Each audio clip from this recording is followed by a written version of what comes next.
reikia nepamiršti. Dirbtinis intelektas yra tik tais įrankis, o vis dėlto kūrė ir kūruoja visą procesą, valdo visą procesą žmogus. Todėl naudokim drąsiai modernius įrankius, eikim į priekį, žiūrėkim, kas bus ateityje ir kurkim gražią muziką.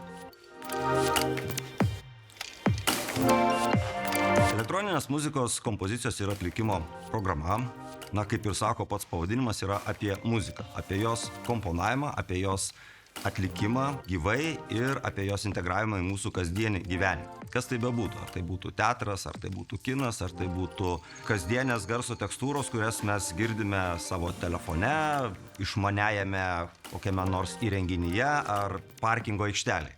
Baigus šią programą, ką žmogus įgyja? Jisai įgyja kompetencijas įvairiausiose muzikos apdorojimo ir kūrimo srityse nuo garso dizaino iki komponavimo subtilybių. Reiškiasi, tu galėsi kurti muziką, pritaikyti muziką, žinoti, kodėl reikia būtent tokios, o ne kitokios muzikos. Kitaip tariant, atliepti poreikį būtent taip, kaip to reikalauja šiuolaikiniai standartai, kurie beje vis aukštėja ir aukštėja.